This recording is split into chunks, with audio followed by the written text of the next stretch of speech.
Moving back to the Blazers, they started their post-game era with a 123-111 loss to Wasn't the that Clippers wasn't that in close? LA. Yeah, it wasn't that close. Yeah, no. Wasn't that close?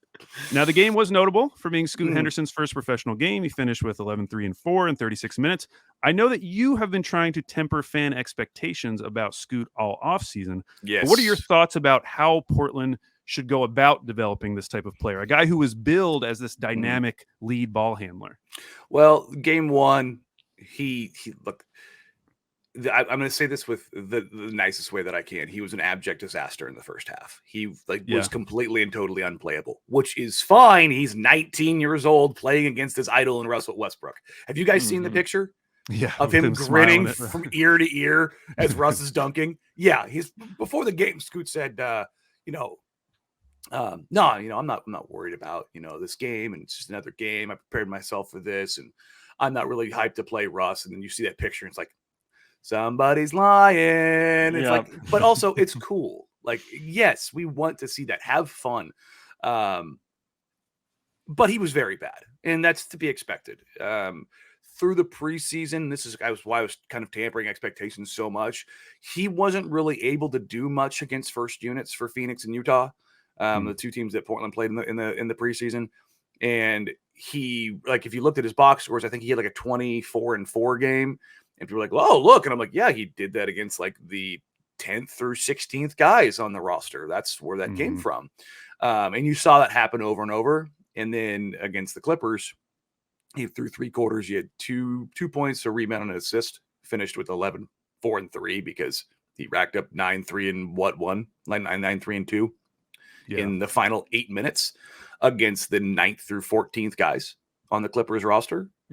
Which again, step up from the G League. That's good. Like that's the growth you want to see. So to see a guy go from playing G League and like, look, as good as Scoot is, and as much as he profiles as a high level player, he had like subpar shooting splits in the G League. So like those are things that they're going to figure out. He's not going to come in the league and just crush the place as a shooter or even as a scorer.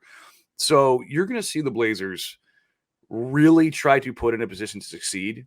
You're going to see them run the offense through Anthony Simons and DeAndre Ayton, and Ayton had a rough start for his Blazers era, that's for sure.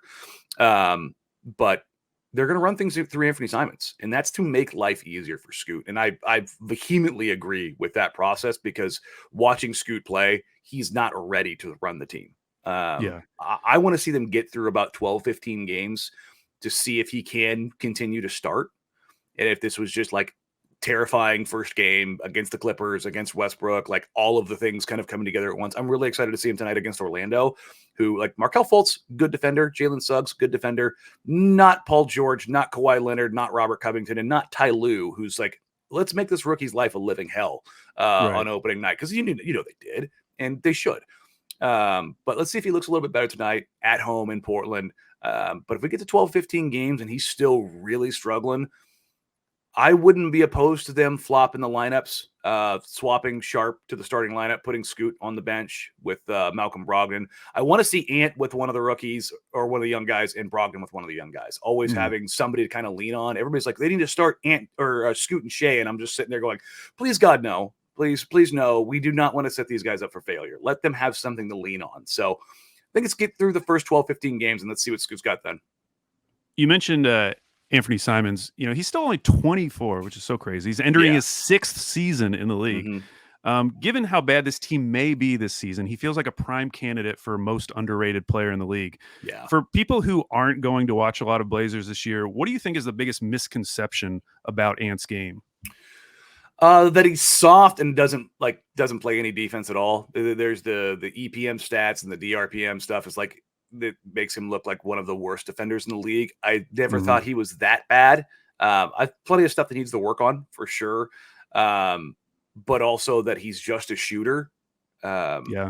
He's not just a shooter. Number one, he's probably one of the 5 best shooters in the league off the bounce, catch and shoot. He's absolutely disgusting.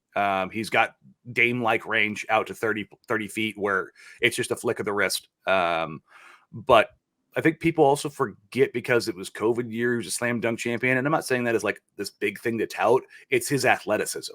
He's insanely bouncy. The thing about him has been like, can he figure this out? Is his free throw rate has been incredibly poor. He has a floater package unlike pretty much any guard in the league. I don't know if you guys remember last year against the Suns early on. He hit a game-winning running skyhook over Mikal Bridges. His in-between game is filthy. But I want to see him get to the lane and you start generating free throws, finishing at the rim. Against the Clippers, he ended up drawing free throws, but he drove and he went off two and turned his wrist over, and he was going to try to dunk on Zubats. And it was like, oh, okay, you're going to be that guy. You're going to use your athleticism. Phil Beckner's his trainer. It's the same trainer as Dame. And he's talking to him back and forth. He's talked about how Ant over the last couple of years has really changed his game as far as like putting time into being more physical on the ball, showing that strength offensively and defensively, and then working on his change of pace. Because when he was a driver, it was one gear.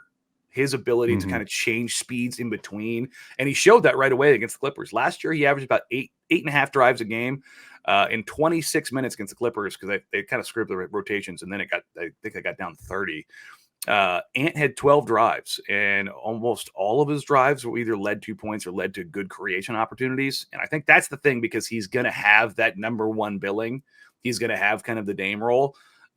You're going to see him probably average like 25 and 6, 25 and 7. He's going to put up monster numbers. It's going to be how efficient can he be? Can he get to the free throw line?